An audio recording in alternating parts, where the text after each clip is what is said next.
When Trump promised to bring back jobs to America, he didn't specifically say human jobs, did he? You'd have robots, but you're going to have to get somebody to start those robots, and you're going to have to improve the robots. But we're going to have robotic factories plus manpower. So we're going to have enough. We're going to need the help of robots and other forms of, I guess you could say, employment. We're going to be employing a lot of artificial things, but the beauty is we're going to have more jobs than we've ever had. We're going to be employing a lot of artificial things. Mike, I don't remember this being a part of Trump's campaign. What's going on here? What does he mean? What are we doing here? Yeah, I don't know. I didn't hear that talking point either during his campaign. I think it is very interesting that this talking point seems to get recycled a lot by the right about, oh, well, automation's good. People who fear AI are like people who fear television replacing radio. But the problem is I don't think these people realize, or if they do, they're not being honest, that AI affects all lines of work, not just the industrial side. So, anything that can be done by a human, and this has been an openly stated goal by these AI pioneers, is that they want to replace all human jobs. Not some, not in this sector, not in that sector, all human jobs that can be done. They want to try to do it with AI. And I know that Jon Stewart on The Daily Show recently had Tristan Harris on his program to talk about humane technology.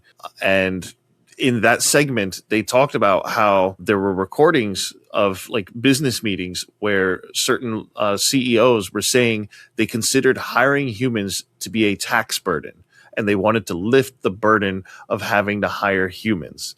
And Tristan also brought up how Netflix says their biggest competitor is sleep.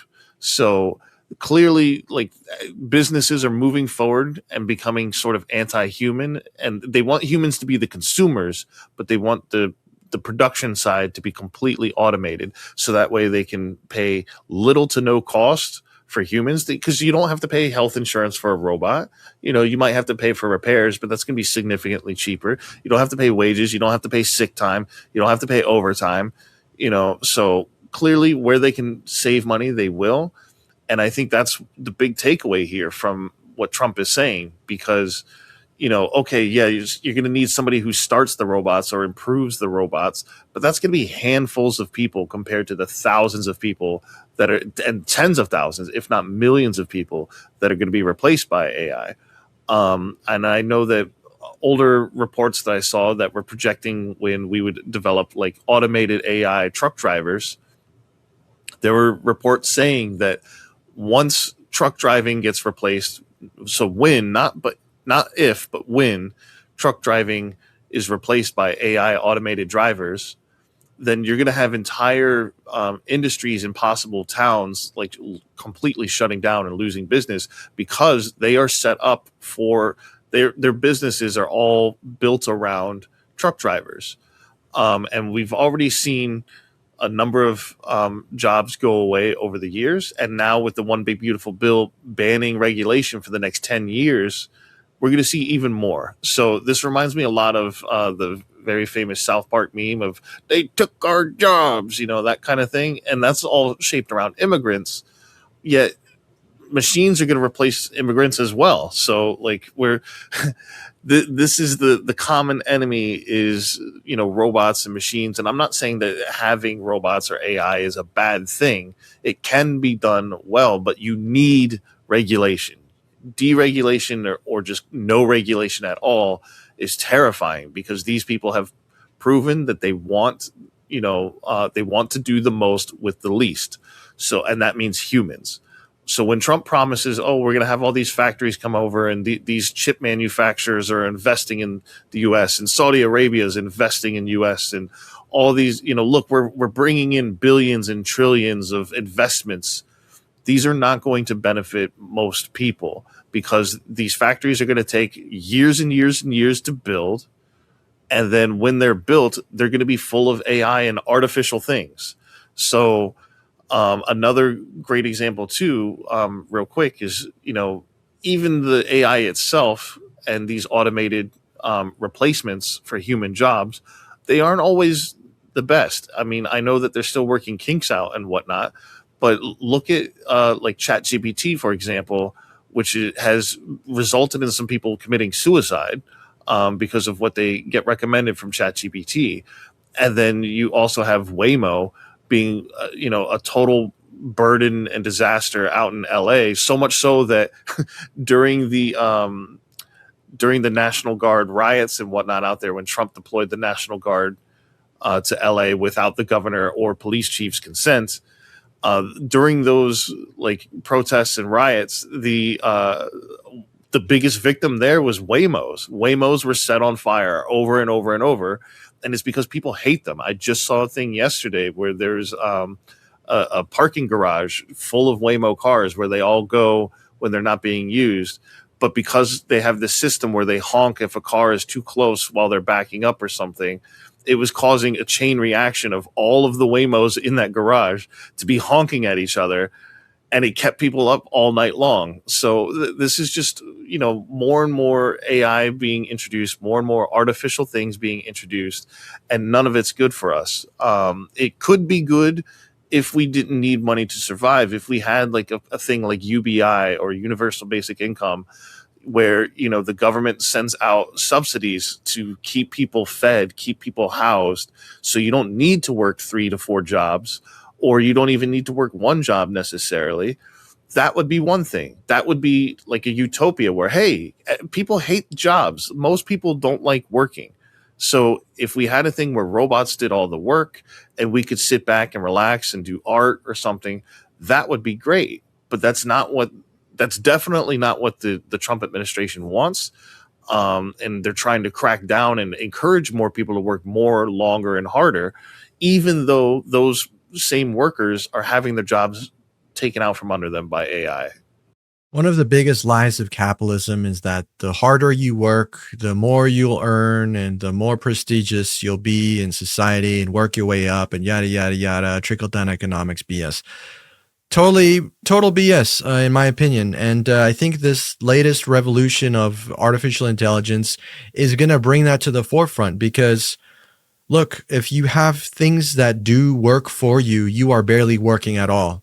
If you are rich enough to be able to have the most advanced LLM or robot or what have you assisting you with your work, you are actually working less and working less hard, yet you will probably outcompete all your competitors if you have the latest and greatest systems because they can just do more stuff. That is total contradictory to what we've been told and conditioned and brainwashed through capitalism. It's supposed to be a merit-based system where the harder you work, the more you'll earn. Some of the hardest working people are farmers. Some of the hardest working people are janitors, dishwashers, people like this. And they don't work their way up the system. They don't end up being rich. It's total BS. And like I said, the AI revolution is going to bring that to the forefront. And look, another adjacent lie to that has been one where once we do develop AI, AGI, and all of these things, we're not going to have to work as many hours. That has not come to fruition at all. People end up working more hours, and some people have to resort to working 2 or 3 jobs just to be able to afford the insane rents and mortgages that we're seeing of today. So this whole AI thing has been a giant scam in many ways. I mean, I don't think that the AI pioneers, necessarily purposefully lied about these things, but the total opposite happened to their predictions. For example, a lot of these pioneers said that like manual labor and these tedious kind of factory type jobs were going to be the first to go. Truck driving jobs, as you mentioned, were going to be one of the first to go. That didn't happen. When ChatGPT launched just 4 years ago, it did it's doing almost all cognitive work. Almost anything you do in front of a computer, ChatGPT can do.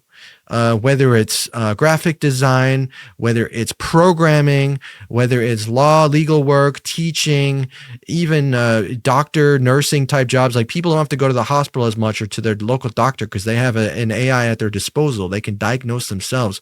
The job wreckage has already occurred, and it's already come after the creative jobs like writing, music creation. I mentioned, digital art and stuff like that. These are all creative pursuits that AI was like taking the first jobs from. So what people predicted, the pioneers of AI like Sam Altman and all the others, it actually, the reverse happened. It went after the cognitive jobs first, the white collar jobs first. And now as robotics comes online, which is inevitable, that's going to sort of backfill and start replacing all the more manual labor, blue collar jobs. So that's coming. Everyone knows it's coming. But the whole point is this administration doesn't have an iota of a plan in mind for the job situation. We talked about this in just another video, but right now it's the end of the year, 2025, end of Trump's first year of his second term, and we haven't had barely any jobs added since April. Like, what kind of an economy are we dealing with over here? In a capitalist society, you have to have jobs for people in order for the whole system to function. Otherwise, the illusion comes to an end and everyone's left either jobless, or if you're lucky enough to be in the top 1%, you've made your wealth off of either your parents handing it down to you, or you happen to own some piece of real estate that you can rent out to other people and just make buttloads of money on that. The economy is really doing a number on actually showing us how fragile it is and how non-foundational it is to like just normal human peace of mind and happiness. And I think AI is really the final straw, I would say, as far as technological advancements and improvements that's really going to pull the veil off and show just what a terrible situation we're all in. And one thing that I want to also throw out here too is it a job if a robot does it? This is something that I think a lot of people need to be asking, because we always talk about, oh, we're going to have all these jobs. And Trump even said, we're going to be calling it, I guess we'll call it employment. And I guess we're going to be employing a lot of artificial things and robots and whatnot. So is it a job if a robot does it? And I think, a lot of people could say, well, sure it is, because, if a robot's, let's say, for example, like with a dishwasher, you could hire somebody to wash your dishes for you. A human could wash dishes, or you could just throw it in the appliance and let the machine do it. But I think that's, in your own home, having somebody come to your home and wash your dishes, that would be pretty crazy, especially if you could do it yourself or whatever. So it's just easier to have a machine do it. But I think we've gotten so used to machines being an everyday part of our lives that we don't realize those used to be jobs, but now they're appliances. So when you apply that at a macro level, how is it any different? When you've got a factory worker who used to build a car, but now the cars are all being built by machines, is that still a job that the robots are doing? I know it's a little semantical, but I think it's worth asking, because the whole point of jobs the entire point of jobs, I think, is not only to sort of get things done, but you can get things done for free. People come together, they volunteer all the time. That's separate. But a job is an exchange. It's a transaction of you give me your labor, I give you money, or some other kind of good or whatever it is. That's a job. So if a robot is doing that, is it still a job? Because it sounds like it becomes something else. And I think when you look at it through that lens, you can easily realize, oh man, we're not creating what good is creating thousands and tens of thousands of jobs if none of them go to humans? You might, at that point, you're lying, you're being dishonest, you're being disingenuous. So I think people need to be aware of that as well.